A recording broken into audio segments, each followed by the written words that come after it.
여러분, 우리는 살아가면서 때로는 타인에게 왕따, 또 타인에게 거절을 당한 경험들을 가질 수가 있습니다. 가정이 되었든 회사가 되었든 어떤 단체가 되었든 심지어 교회 공동체에서도 그런 경험을 할 수가 있습니다. 그래서 사람이 사람에게 거절을 당하면 깊은 배신감, 깊은 상처를 받게 됩니다. 그것이 드러난 것이 대인 기피증이죠. 대인 기피증이라는 것은 쉽게 말하면 다른 사람과 눈 마주치는 것도 싫고요, 말을 섞는 것도 싫고요, 그 사람들이 두려워지는 증상을 말합니다. 사회 불안장애 일종으로 사실은 정신질환의 하나입니다.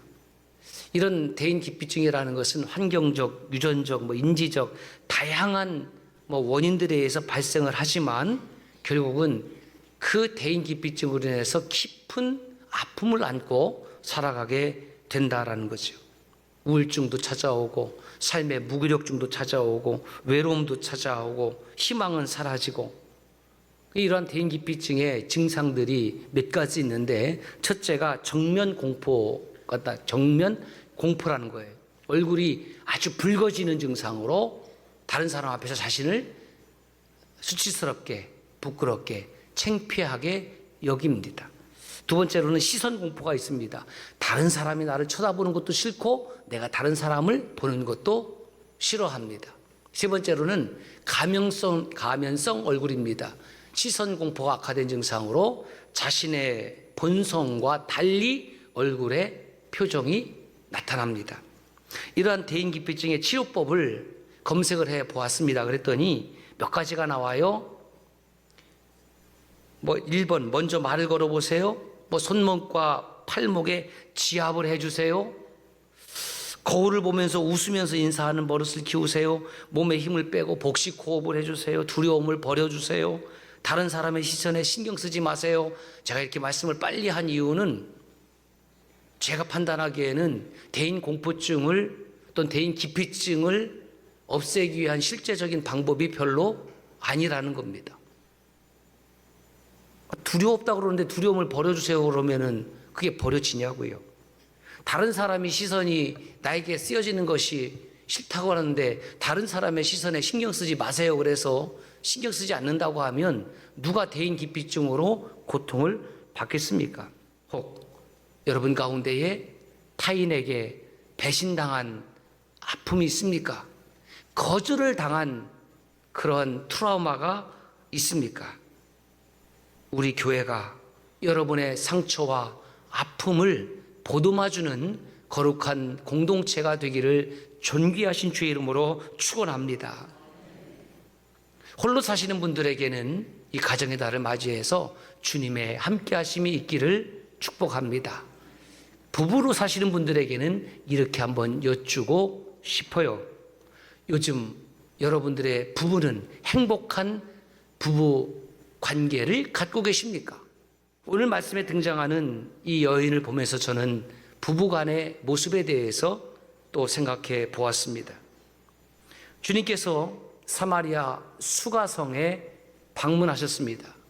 이 수가성에 방문하시기 전에 주님의 일정을 좀 우리가 알아야 되는데, 먼저 예루살렘에서 유월절을 지키셨습니다. 그리고 요단강으로 이동하셔서 세례자 요한에게 세례를 받으셨습니다. 자, 그런데 보통 유대인들은 이 남쪽에 있는 예루살렘에서 유월절을 지킨다든지 아니면 예루살렘에서 무슨 일을 보고 북쪽인 유대 지역, 북쪽 유대 지역, 성경에 보면 갈릴리 지역으로 이동하게 될 경우에 그 중간에 있는 그 마을이 있는데 그 마을이 사마리아입니다. 사마리아. 예. 그래서 이 사마리아를 직접 가면 빠르지만 돌아가요. 동쪽 베레아 지역으로 돌아가면 3일이 평균 더 걸림에도 불구하고 사마리아 지역을 관통해서 가지 아니하고 우회해서 지나갑니다. 화면을 보시면 남쪽에는 유대, 북쪽으로는 사마리아가 있고 그 사마리아를 넘어가면 우리 성경에 익숙한 갈릴리가 나오잖아요. 예수님이 복음 전초의 기지로 삼았던 갈릴리. 자, 여기 역사가 있습니다. BC 931년에 이스라엘의 초대 왕이 사울이고 두 번째 왕이 다윗이고 세 번째 왕이 솔로몬이고 솔로몬의 뒤를 이어서 솔로몬의 아들 르호보암이 왕이 올랐는데 이 르호보암이 젊은 사람들의 이야기만 듣고 아주 강압적인 통치를 하기 시작하면서 분열되기 시작합니다. 무겁게 세금을 올리면서 유다와 베냐민 지파 두 지파만이 남쪽 르호보암의 통치를 받는 남유다가 되었고 12지파 중에서 10개 지파가 북쪽에 사마리아를 중심으로 해서 여로보암이라는 사람을 왕으로 추대해서 남북 왕조의 역사가 시작이 됩니다. 시간이 흘러서 BC 722년에 북이스라엘의 19대 마지막 왕이 호세아 왕인데 이 호세아 왕 때에 아시리아의 사르곤 2세에 의해서 완전히 북이스라엘이 멸망당합니다. 이 사르곤 2세는 정치적인 목적을 가지고 그 사마리아 북쪽 지역을 통치하기 위하여 아시리아 남자들을 대규모로 사마리아로 보내서 이 사마리아에 사는 유대 여자들과 혼인을 시켜버려요. 그러니까 피를 섞게 되는 거죠. 요즘 말로 말하면 다문화 가정이 생겨나는 겁니다. 그런데 하나님께서는 유대인들에게 무엇이라고 말씀했냐면 이방인들과 결혼하지 말라는 거예요. 그 이유는 단 한 가지입니다. 이방인들과 피를 섞게 되면 필경 그들 속에 이방 문화가 들어오고 이방 우상이 들어오기 때문에 너희들이 창조주 나 야훼를 잊어버릴 것이다 라는 우려로 이방인들과의 결혼을 금하셨지만 결국 멸망하기 전부터 그들은 우상을 숨겼고 하나님의 심판으로 북이스라엘이 먼저 멸망하는 겁니다. 그리고 피가 섞이기 시작합니다. 우상 숭배를 아주 본격적으로 하는 것이죠. 그래서 남쪽에 아직 남유다를 유지하고 있는 유대인들은 북쪽에 있는 유대인들이 피가 섞였다고 해서 상종하지 않기 시작했습니다. 너희는 유대인들의 피를 더럽힌 사람들이야. 너희들하고 말하지 않아. 너희들하고 눈도 마주치지 않아. 그래서 그 사마리아 지역에 사는 피가 섞인 유대인들을 이방인보다도 더 아주 멸시하는 그런 풍토가 생겨나기 시작을 했습니다. 그래서 유대인들이 그 사마리아 지역을 넘어서서 갈릴리 지역에 갈 일이 있을 때는 직접 관통하지 아니하고 우측 베레아 지역을 이용해서 우회해서 다니게 된 것입니다. 초록색으로 있는 분은 남쪽이고 노란색으로 되어 있는 것은 북쪽입니다. 우리나라 역사 속에 여진족, 거란족, 몽골족 등등이 침범을 해서 누구를 잡아갔습니까? 주로 아이들과 여성들을 잡아갔습니다. 그리고 성적 놀이개로 삼았습니다. 어찌어찌 해서 고향으로 돌아오게 됐습니다. 고향으로 돌아온 여인을 뭐라고 했냐면 환향여 이렇게 했습니다. 고향으로 돌아올 환자, 돌아왔다라는 뜻이지요. 그들만 있는 것이 아니라 가까운 역사 속에 일본군 성노예가 됐어요. Japanese Military Sexual Slavery. 이것이 UN 인권소위원회 보고서에 등장하는 공식 용어입니다. 일본군 성노예. 우리나라, 중국, 필리핀, 태국, 베트남, 말레이시아, 인도네시아, 심지어 네덜란드까지 많은 여인들이 일본군의 성적 놀이개로 아픔을 겪었습니다. 전쟁이 끝났습니다. 고향 땅으로 돌아왔습니다. 몽골족에 잡혀갔든 거란족에 잡혀갔든 여진족에 잡혀갔든 일본군에 잡혀갔든 고향 땅으로 돌아온 여인들, 온 몸이 만신창이가 되어버렸습니다.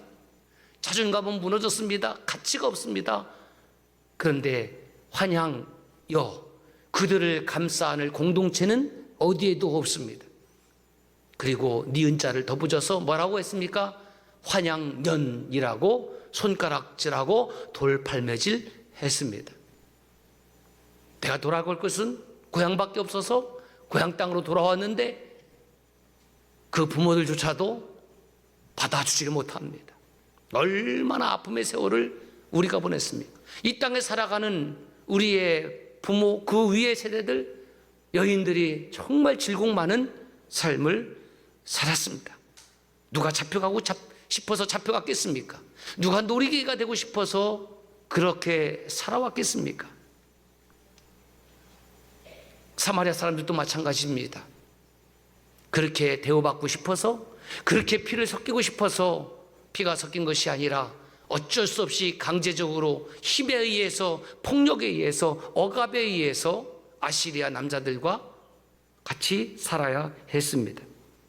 그런데 그 사마리아 공동체에서도 또 다른 차별이 있는데 그것은 이 여인을 또 거절하는 겁니다.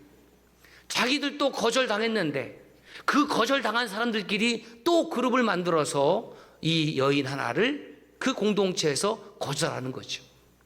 거절의 악순환입니다. 이름 모를 이 여인은 6시, 성경에 나오는 시간은 6을 더하면 오늘날의 시간이 됩니다. 그러니까 12시 정오에 물을 길러 야곱의 우물에 갔습니다. 그곳에서 낯선 유대인 남자 한 명을 만나는데 누구도 나에게 말을 걸어오는 사람이 없는데, 누구도 나를 거절해서 알아주지 않는데, 그것도 우리 사마리아 사람들을 개처럼 취급하는 그 유대인이, 그것도 여성이 아니라 웬 낯선 남자가 말을 걸어옵니다. 제가 지금 몹시 목이 마릅니다. 저에게 물을 주세요. 물 한 바가지만 주세요. 대답할 리 있겠습니까? 대답이 없습니다. 들은 척 안 합니다. 주님이 이 사마리아 여인에게 물었습니다. 제 말 혹시 못 들으셨어요? 못 들으셨어요? 그렇게 절박하세요? 뭐라고요? 당신은 유대인이면서 사마리아의 나에게 왜 물을 달라고 하시죠? 미안합니다. 내가 좀 더 공손하게 부탁했어야 하는데. 여기 혼자 있는 것은 위험해요. 당신은 사마리아인이 아니잖아요. 위험하다고요? 저만이 위험한가요? 당신은 여인이기 때문에 더 위험하지 않나요? 그리고 지금은 물을 길러오는 시간이 아닌데 왜 당신은 다른 여인들과 같이 오전에 물을 길러 오지 않았나요? 사람들이 저와 함께하기를 꺼려해서 무더운 정오에 올 수밖에 없어요. 당신이 친절하게 상기시켜준 대로요. 아, 그렇군요. 그러면 왜 그 여인들은 당신과 함께 오기를 원하지 않을까요? 롱 스토리. 얘기하자면 길어요. 어쨌든 저는 지금 몹시 갈증이 났습니다. 물 한 바가지를 마시고 싶어요. 목마른 사람은 못할 일이 없나 보군요. 저는 당신에게 부정한 사람이에요. 내가 쓰는 이 물 항아리 때문에 유대인이 당신이 부정하게 될 수 있어요. 아니에요. 다른 유대인들은 이방 여인이 쓴 그 바가지에 손을 대지 않으려고 하지만 나는 그렇게 생각하는 유대인이 아니에요. 난 그렇지 않아요. 그래요? 당신은 뭐라고 말할 건가요? 여인이요, 지금 당신에게 말하는 내가 누구인지를 알았더라면 내게 오히려 마실 것을 달라고 했을 겁니다. 아, 그러세요? 네, 저는 당신에게 영원히 목마르지 아니하는 생수를 주고 싶어요. 그러세요. 그런데 당신은 물을 뜨는 도구도 하나 없네요. 이 우물은 아주 깊은 우물이에요. 그리고 당신이 이미 줄 생수가 있다면 도대체 왜 저에게 물을 달라고 하나요? 저도 롱 스토리. 얘기하자면 길어요. 유대물이 사마리아 물보다 낫다는 얘기인가요? 그런 뜻은 아닙니다. 그러면 당신은 이 우물을 판 조상 야곱보다 위대한 사람인가요? 당신이 말하는 물이 과연 야곱의 물보다 나은 건가요? 저도 야곱을 잘 알고 있습니다. 그런데 당신이 주는 물을 먹으면 다시 목마르지만 내가 주는 물을 먹으면 그는 다시 목마르지 않을 거예요. 그거 참 좋네요. 내가 주는 물은 그것을 마신 사람 안에서 영원한 생명이 솟아오르는 샘물이 될 겁니다. 진짜요? 그런 물이 있어요? 그럼요. 그럼 증명해 보세요. 그럼 먼저 당신의 남편을 불러오세요. 나는 남편이 없어요. 사랑 여러분, 사실 가정 이야기, 그것도 행복한 이야기라면 선뜻 다른 사람들에게 이야기하기가 좋겠지만 이 여인의 가정 이야기는 너무너무 가슴 아픈 이야기입니다. 남편이 몇 명이 있었다고요? 5명. 그렇다고 하면 이 여인이 지금 6번째 남편과 살고 있다라는 뜻은 그 5명의 남자들로부터 그 여인의 인생이 모두 거절당하는 인생으로 살았다라는 것입니다.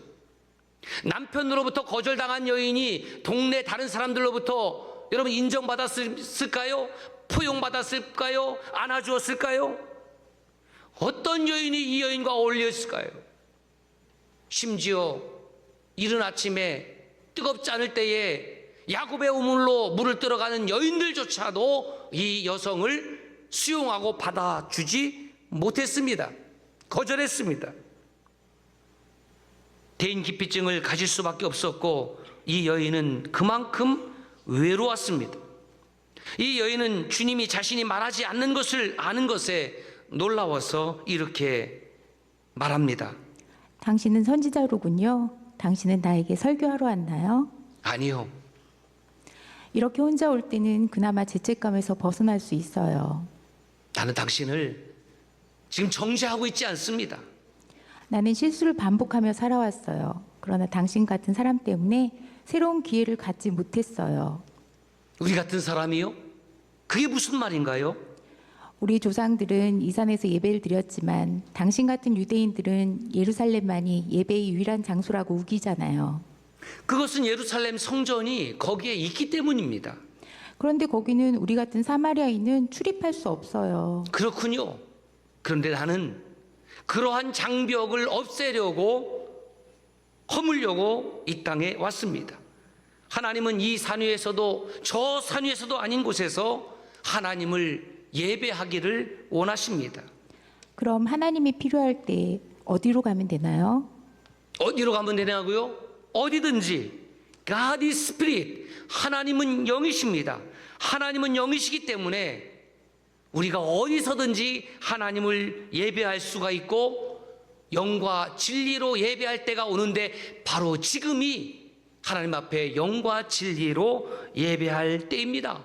하나님은 마음을 다하고 뜻을 다하고 성품을 다하고 힘을 다하여 하나님을 예배하는 그 한 사람을 찾으십니다. 그러므로 당신이 누가 되었든지 어디 출신이 되었든지 무엇을 했든지 하나님은 상관하지 않습니다.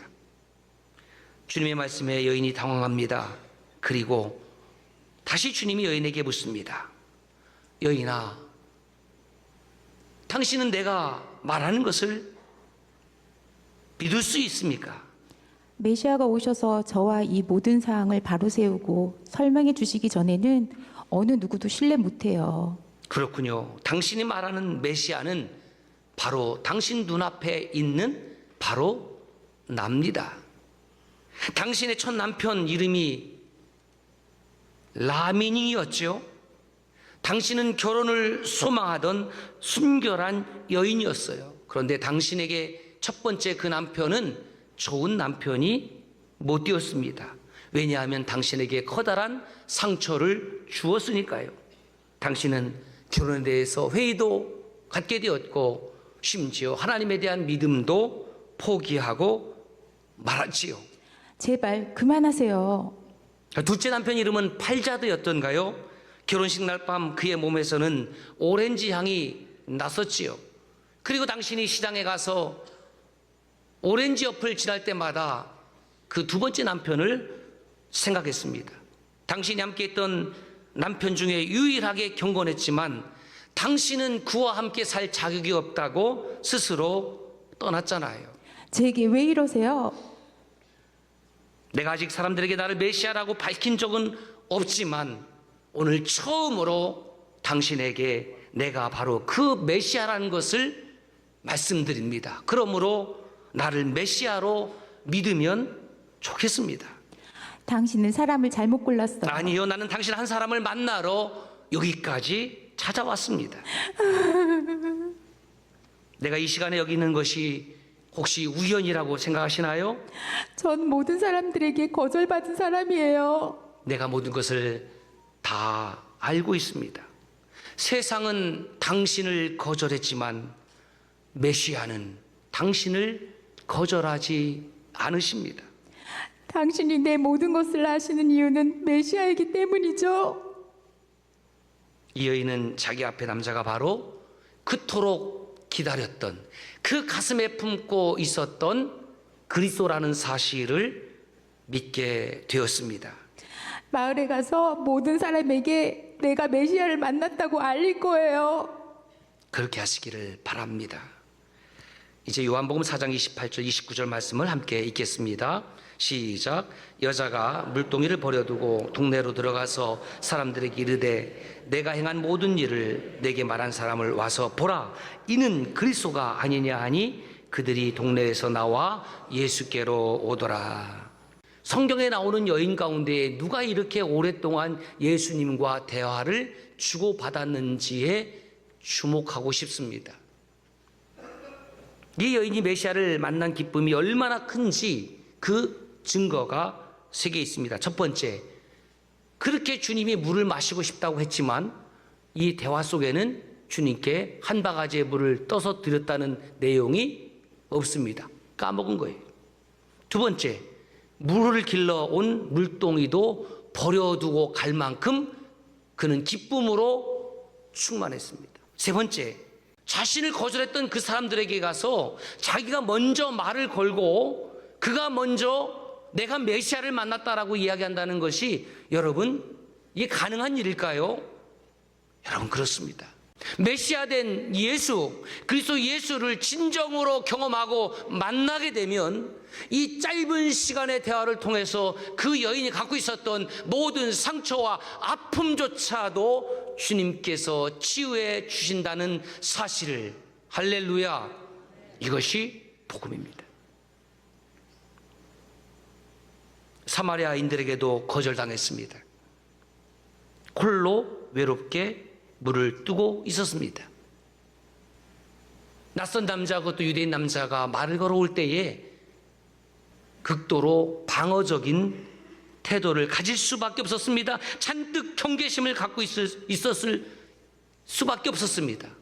그런데 그 낯선 남자와의 대화가 끊임없이 이어지게 되었고, 그 대화를 통해서 어느덧 그 여인의 경계심이 무너지고 어느덧 그 받은 상처가 치유되고 아물고 회복되어지는 놀라운 역사가 이 요한복음 4장에 고스란히 기록이 되어 있습니다. 이 여인은 예수 그리스도를 만남으로 그의 전 세계가 180도 완벽하게 변해졌습니다. 예수 믿고 구원받는 것은 복음입니다. 그러나 그것으로 복음을 설명하는 것은 충분하지 않습니다. 진정 예수님을 만난 사람, 진정 복음을 받은 사람은 복음을 받은 후에 그의 삶이 이 여인처럼 180도 완벽하게 변화받는다는 사실입니다. 그 결과 사마리아 지역에 가서 이 여인은 내가 메시아를 만났습니다, 내가 그리스도를 만났습니다 라고 증언하였고, 이 여인의 모습을 보고 사마리아인들이 예수께 나왔습니다. 예수께 나왔다는 것은 예수님의 말씀을 들었습니다. 결국 그 말씀에 의지해서 사마리아 지역에도 후일에 교회가 세워지게 되었습니다. 사도행전 8장, 9장, 15장에 그 내용이 기록되어 있습니다.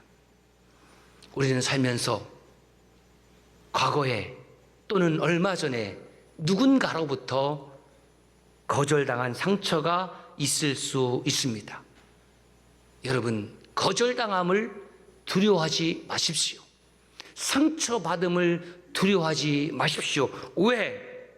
주께서 피 흘려 값주고 세우신 카도 청주서남 공동체는 그러한 사람들을 한없이 주님의 사랑으로 안아주는 공동체이기 때문에 그렇습니다.